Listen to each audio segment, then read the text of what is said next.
Chapter 4: The Solution. Sorrow filled heaven, as all realized that mankind was lost and the world that God had created was to be filled with mortals doomed to misery, sickness, and death, with no way of escape for the offender. The whole family of Adam must die. Jesus then made known to the angelic host that a way of escape had been made for lost humanity. He told them that he had been pleading with his Father and had offered to give his life a ransom. He would take the sentence of death on himself, that through him human beings could find pardon. Through the merits of his blood, and obedience to the law of God, they could have the favor of God and be brought into the beautiful garden and eat from the fruit of the tree of life. Jesus opened before them the plan of salvation. He told them that he would stand between the wrath of his Father and guilty humanity, that he would bear iniquity and scorn, and only a few would receive him as the Son of God. Nearly everyone would hate and reject him. He would leave all his glory in heaven, appear on earth as a man, humble himself as a man, become acquainted by his own experience with the various temptations that would affect humanity, that he might know how to help those who would be tempted. Finally, after his mission as a teacher would be accomplished, he would be delivered into evil hands and endure almost every cruelty and suffering that Satan and his angels could inspire wicked men to inflict. He would die the cruelest of deaths, hung up between the heavens and the earth as a guilty sinner and suffering dreadful hours of agony, which even angels could not look upon, but would hide their faces from.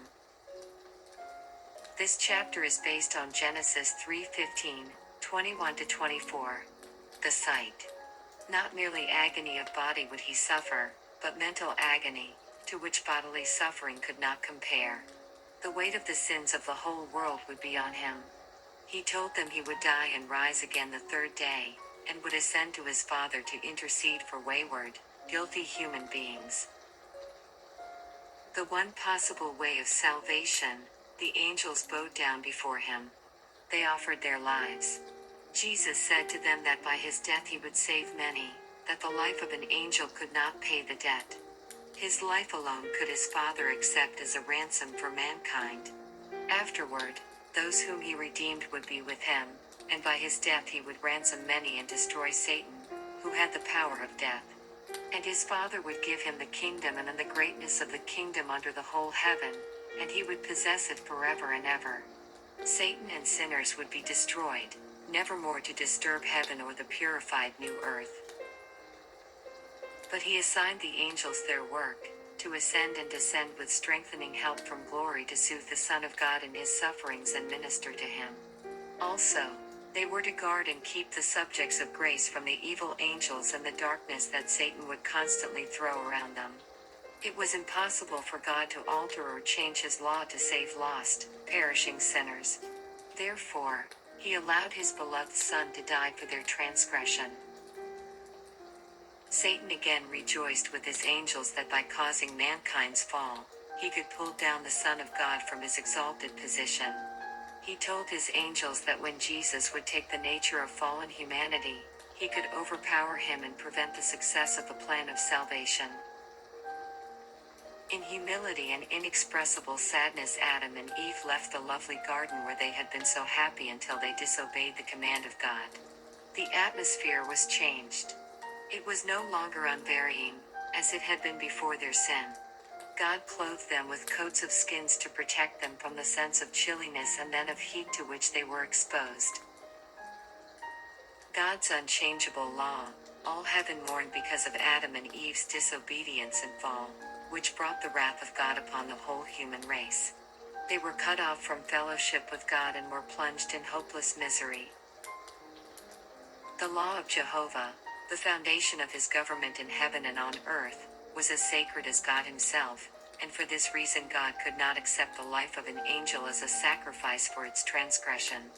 His law is more important in his sight than the holy angels around his throne. The Father could not abolish or change one precept of his law to meet human beings in their fallen condition. But the Son of God, who with the Father had created them, could make an atonement for them that was acceptable to God, by giving his life as a sacrifice and bearing the wrath of his Father. Angels informed Adam that, as his sin had brought death and wretchedness, the sacrifice of Jesus Christ would bring life and immortality to light. A view of the future. God revealed future important events to Adam, from his expulsion from Eden to the flood, and onward to the first advent of Christ on the earth.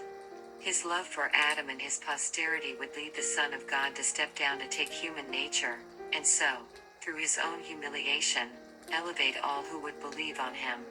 Such a sacrifice was valuable enough to save the whole world. But only a few would accept the salvation brought to them through such a wonderful sacrifice. The majority would not comply with the conditions required of them to receive his great salvation. They would prefer sin and transgression of the law of God rather than repentance and obedience, relying by faith on the merits of the sacrifice offered. This sacrifice was of such infinite value as to make anyone who would accept it more precious than fine gold. The sacrificial offering. When Adam made an offering for sin according to God's special directions, it was a most painful ceremony for him. His hand must take life, which God alone could give, and make an offering for sin. It was the first time he had witnessed death. As he looked at the bleeding victim, writhing in the agonies of death, he was to look forward by faith to the Son of God, whom the victim prefigured, who was to die as mankind's sacrifice.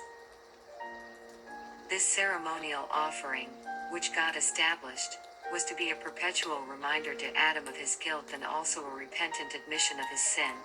This act of taking life gave Adam a deeper and more perfect sense of his transgression, which nothing less than the death of God's Son could wash away. He marveled at the infinite goodness and matchless love that would give such a ransom to save the guilty. As Adam was killing the innocent victim, it seemed to him that he was shedding the blood of the Son of God by his own hand. He knew that if he had remained true to God and to his holy law, there would have been no death of beast or human. Yet in the sacrificial offerings, which pointed to the great and perfect offering of God's own Son, there appeared a star of hope to illuminate the dark and terrible future, relieving it of its complete hopelessness and ruin. In the beginning, the head of each family was considered ruler and priest of his own household. Afterward, as the race multiplied on the earth, men of divine appointment performed this solemn worship of sacrifice for the people. The minds of sinners were to associate the blood of animals with the blood of the Son of God. The death of a victim was to testify to all that the penalty of sin was death. By the act of sacrifice, sinners acknowledged their guilt and showed their faith, looking forward to the great and perfect sacrifice of the Son of God, which the offering of animals prefigured.